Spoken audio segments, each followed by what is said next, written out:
If you want to picture what a collapse of the global food system looks like, don't imagine a cinematic doomsday morning with empty supermarket shelves everywhere. It won't be that loud. It looks more like a chain of small breakdowns happening in places most people never see. A port clogged because there aren't enough containers, a fertilizer plant slowing down because natural gas prices spike, a river plane cracking from a long drought, an export restriction signed overnight, a storm flattening fields in the exact week of harvest. And then at the far end of that chain, a family in a distant city starts adjusting dinner. Less meat, less dairy, more pasta and rice until even pasta and rice become a question. What's most unsettling is that this crisis isn't a single shock. It's the background noise of our area machine vibrating under overload, still running. It runs until one bolt finally comes loose at the moment no one is watching. And the global food system, the thing that keeps 8 billion people alive every day now, has far too many bolts like that.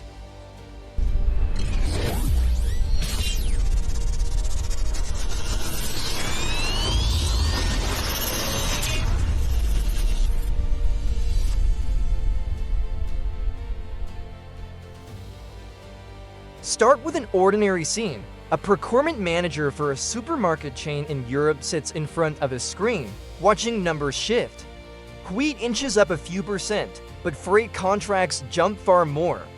One supplier reports delays due to missing inputs. Another requests a price adjustment because of energy costs. No sensational headline appears on the front page, yet the manager understands something simple. If these small changes persist, they will seep into every product, every meal, every household bill and eventually turn into a quiet, unfamiliar kind of anxiety.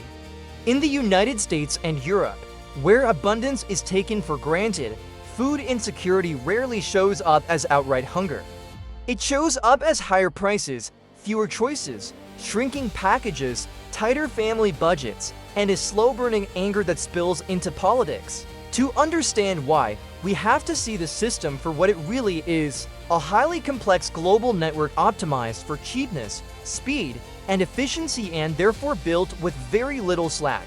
We've constructed a massive machine that runs on modern industries' just-in-time logic. Food is no longer something produced locally to feed a local community. It's a cross-continental flow. Seeds may come from a company in one country, fertilizer from another, fuel from somewhere else, machinery from a global supply chain, then the crop travels through ports, cold storage, processing plants, and financial systems before it lands on a shelf. This machine works beautifully when the world is stable. It becomes fragile in an era of the new abnormal. Listen to a farmer in a major grain region. Last season the rain came late. This season it arrived violently, then disappeared. The soil barely absorbed moisture before heat waves evaporated it faster than any plant allowed. He has to pump more water, meaning higher energy costs. He has to use more fertilizer because the land is exhausted, yet fertilizer prices feel like a gamble. He wants to switch to more drought-tolerant varieties, but better seeds aren't always available, and they can come with patent restrictions and higher costs. He doesn't talk about a global crisis, he talks about very specific things: an unpredictable season, a loan payment, an aging combine harvester, a fertilizer bill, and the fear that next year may be worse. If there is one thread running through this silent crisis, it's climate. But climate here isn't just the planet is warming as a slogan. It's the shifting rhythm. Agriculture is an art built on the habits of weather.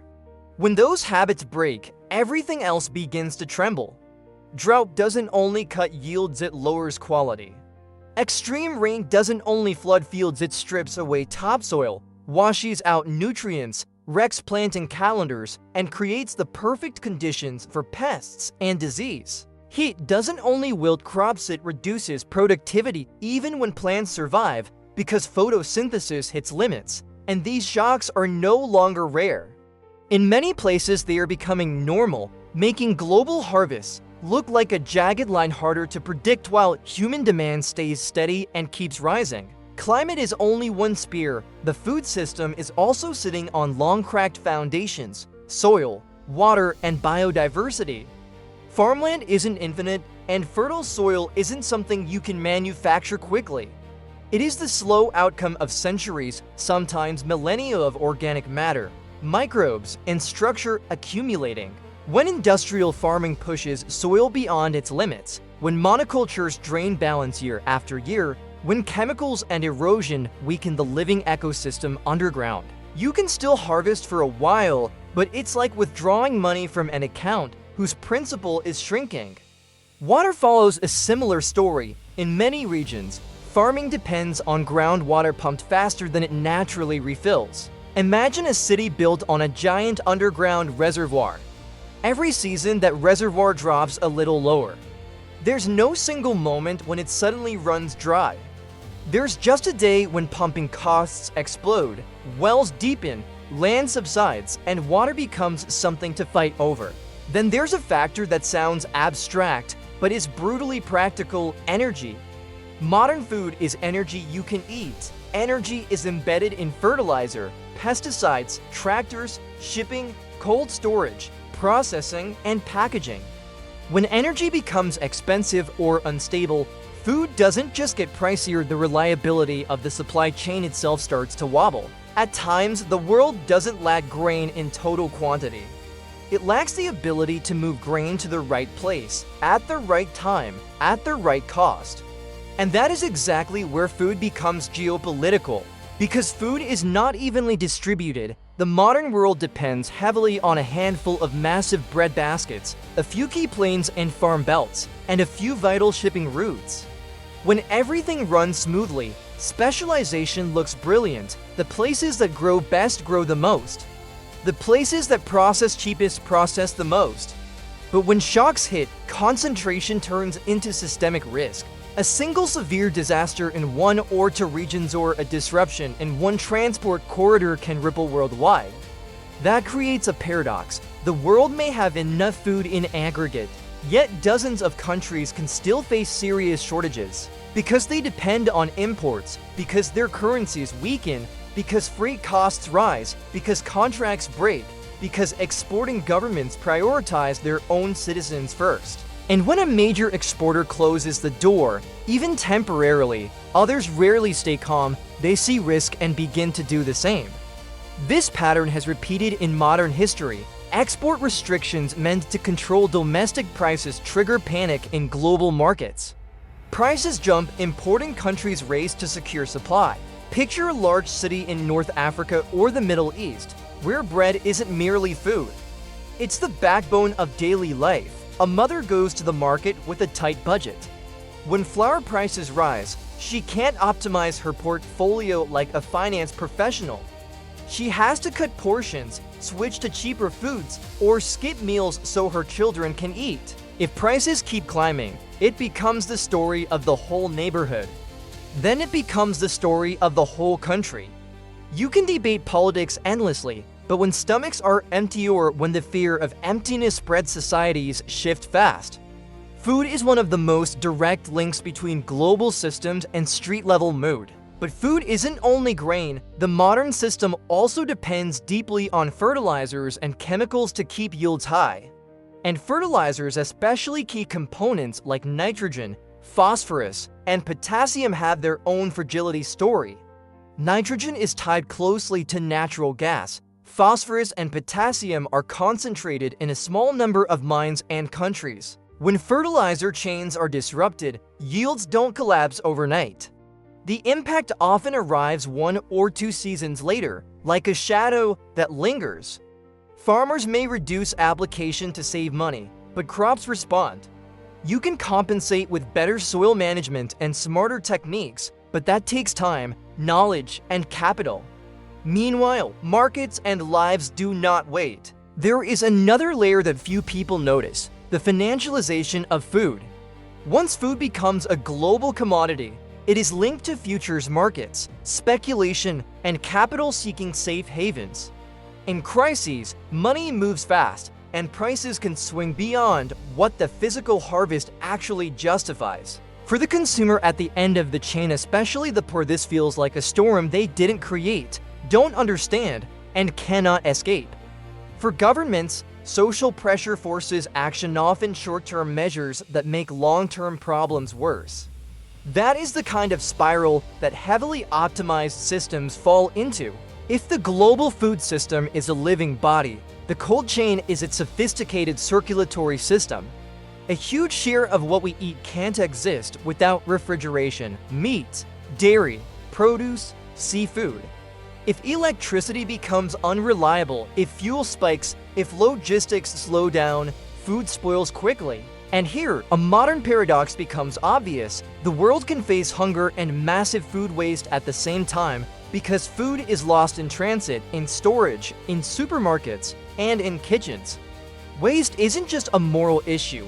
It's a sign that the system runs with more friction than we like to admit, and when friction rises in a system with little slack, collapse risk rises with it. What about technology?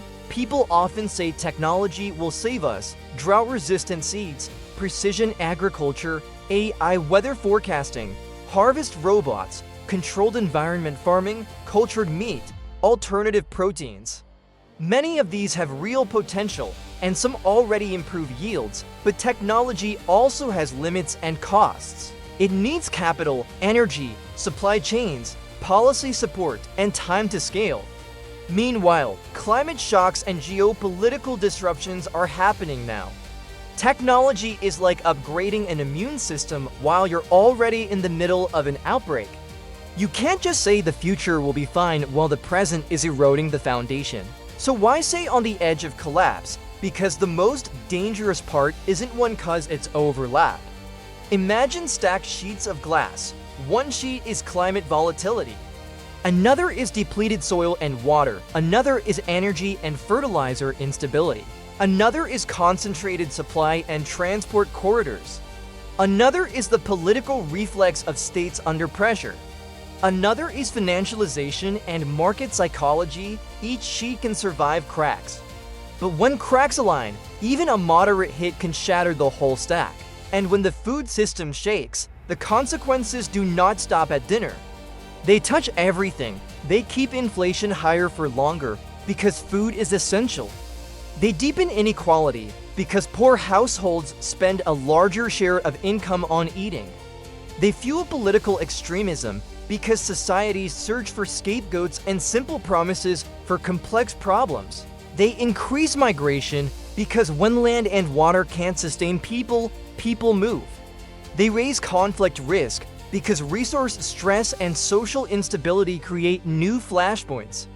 They even weaken trust in the global order because people begin asking, if something as basic as food is not secure, what kind of system are we living in? But this is not a story of total hopelessness. If we call it a silent crisis, the good news is that we still have time to hear the vibration before it becomes an explosion. The problem is that we must change how we think. We've come to treat food as a product that will always be available and agriculture as an industry that can be optimized like manufacturing components. In reality, food is security, ecology, culture, and social stability. A resilient system is not the one that is cheapest in the short run. It is the one that can take a hit, that has buffers, that has diversity, and that can recover after shocks. You can imagine a different direction not as slogans, but as very practical shifts. Communities diversifying supply instead of depending on a single import route. Farming regions rebuilding soil by reducing erosion, increasing organic matter, rotating crops intelligently, making soil again a reservoir of water and nutrients. Policies that prevent farmers from going bankrupt after one climate-driven failure, because when farmers break, the system breaks. Investments in storage, refrigeration, and logistics that reduce loss. Social safety nets strong enough that when prices spike, people don't free-fall into despair. And above all, an honest recognition that in an era of climate volatility, maximum efficiency is a dangerous illusion, while resilience is the true survival metric. The conclusion may sound simple, but it is the hardest truth. The global food system will not collapse because we forgot how to grow crops. It collapses if we keep building civilization on assumptions that nature will remain stable, energy will stay cheap, politics will cooperate, and supply chains will run smoothly forever. Those assumptions were true long enough to create a sense of certainty, but now the world is changing its rhythm. So the question, is the global food system on the verge of collapse? Is really a question about how we want to live in the coming decades. Do we want a world where meals are a given, or one where meals become a constant worry? Do we want a system that runs fast and cheap but breaks easily, or one that runs a little slower, costs a bit more, but can stand back up after shock? The silent crisis has already started speaking. It doesn't shout. It knocks on the door every day through prices, through weather, through short headlines about export limits, through erratic harvests, through increasingly heated debates in society. And maybe the scariest part is this: when the food system truly crosses a dangerous threshold, we won't get a single clear red alert moment. We will simply look back and realize it was happening all along, little by little, in silence. So if there's one final message for this video, it's this: don't wait for the explosion.